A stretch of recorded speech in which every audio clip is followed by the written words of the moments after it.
Now let's try to crank it. Nothing. See that? And lights flickering. It's not doing anything.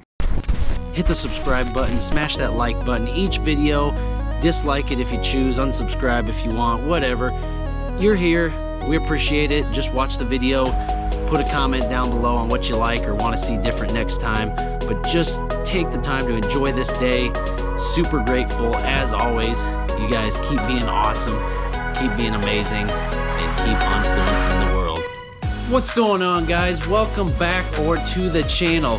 We're gonna get right into it today. This Duramax right here, LML Duramax, will not start. It's finally cold. We're here in the Midwest. So what we had like 70-degree week, right? And this was just like 2 weeks ago, which is unnaturally warm for this time of year here in the Midwest. But we had some 70s, and then it instantly went down into the 30s and even the high 20s overnight. And I come out and I tried to start the truck, and it like chug-a-lugged just like a couple times, like it didn't want to start right away, but then it did. And it did that like 2 or 3 days in a row, and I'm like, man, that's super sketch. But I did drive it to work, and then after like a long like 10, 11-hour shift, I come back out in the parking lot, and it just didn't want to go at all. It did click over. Finally, it fired up, ran for like 10 seconds, then just died, which kind of scared me because when I did change the fuel filter in it, I did not air the lines out properly the first time, and so it wanted to do that. It'd run for like a minute and then die. So I thought maybe it was something with the fuel, but now I'm thinking it's the battery. So we went up to AutoZone, and this is crazy to me. I asked for 2 batteries because Duramax takes 2, as most diesels are, but 2 batteries now, they're like over $200 a piece. These batteries cost $500, and I'm just like, ugh, that's quite a risk. Hopefully this thing's gonna start and keep running, because I'm gonna jump it here and take it over to my dad's place because it's a heated garage. He said we could use it to install these batteries. I've never done it, so amateur at work again. Hopefully this does it, guys. But just as a backstory, because I know a lot of you are probably mechanics and like getting your mind going on these scenarios of why doesn't the damn Duramax start and stay started and run right. I know the Ford, Dodge guys probably laughing. Well, it's Duramax, of course it ain't gonna run good. But beyond that, I've had it for 3 years now, and I haven't changed the batteries. I've put about 70,000 miles on it since I've had it. So I don't even know the previous owner how long he's had the batteries for. So I'm just praying that that's really the thing. The only trouble codes right now is a P0073 trouble code, which is like, I believe it's an ambient air temperature, like a sensor probably, but I do have that active code going. I've had that code for like 2 years, so I really don't think that code is it. And like I said, the recent fuel filter change, I was really hoping it's not fuel related because I don't know a lot about the fuel system. I'm just hoping that the batteries get this thing up and going, because once it died in the parking lot at work, we jumped it, drove it home, did fine, and then every day I've been trying to start it a little bit here and there, and it's been starting a little bit, but these last 2 days it's gone down in the lower 20s, and now it won't start at all. So we're gonna try to jump it here, get it over to Dad's, get them new batteries put in, we'll see. But what do you guys think is wrong with the Duramax? Let's find out. All right, so let's open this bad boy up and see what we got. So let's see what lights up and what doesn't. See how the lights took a second. So try to do it a couple times, let the glow plugs kind of do their thing. Now let's try to crank it. Nothing. See that? And lights flickering. It's not doing anything.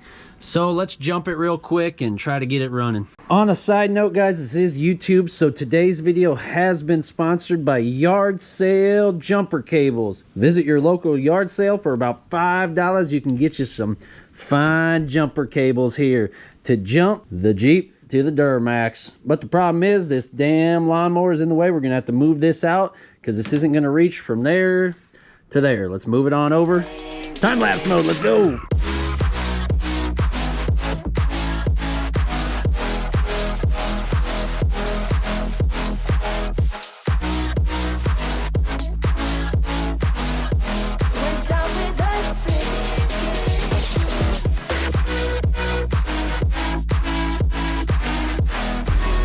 All right, so now we got our cables connected.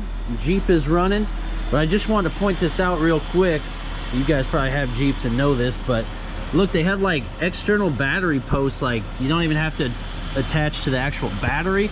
They got these posts here and here, like specifically designed too. It even says plus and minus where to connect them to. So thumbs up, Jeep, you guys are making it easy. All right, now we can see what the old gal wants to do. You can hop in here, hop up in there, see if she wants to crank now. Let's give the glow plugs a couple. We'll give you a 2. Let's try to crank. Ooh, at least it's doing something now. Give it just another extra minute here, but you can tell it's actually trying to go now. So we'll see. What do you guys think of the new sweatshirts? Can you see this Unfluencer one on the website? Shameless merch plug. Love them, comfortable. Come on, baby, we need it. Need a little insight. Need a little insight here. It'll go, it'll go. She's just colder than a dog. That's the problem. I'm freezing too. I am freezing.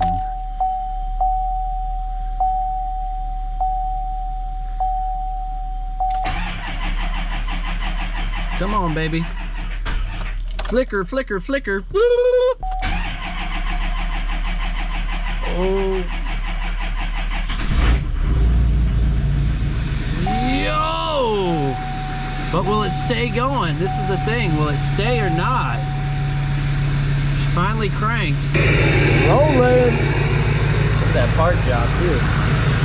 Well, now this ain't good at all, guys. I go shift it into reverse and nothing happens. It won't even let me back up. I try putting it in drive. Here, watch. Let's calm that high idle down. Switch it into reverse. It acts like it wants to back up, but it just revs. It don't do anything. It won't. Then you put it into gear. It won't go forward either. It literally does nothing. That's super sketch, ain't it? Why is that? Okay, so now here's our new trouble codes.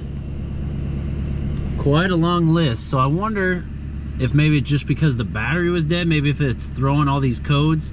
Let's try to clear them and see if that makes it happy. Maybe it's just an issue of the ECM or something. Let's see.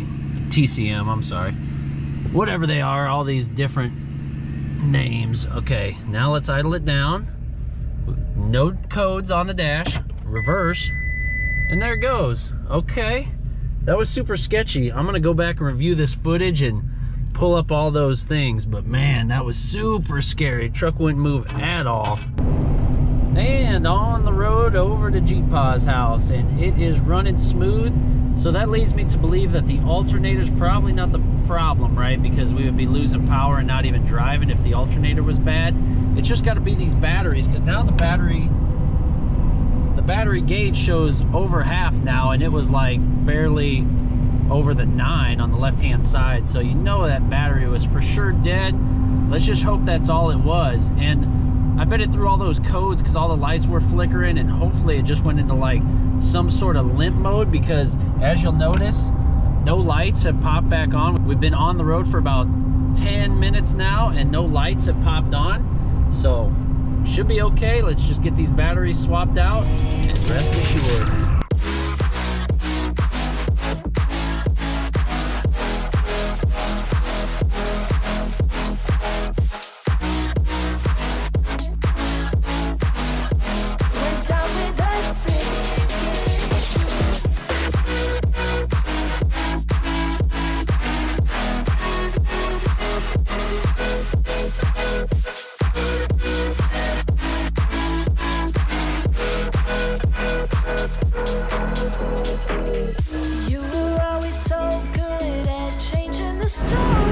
Well, it fired up first crank, guys, so that's good.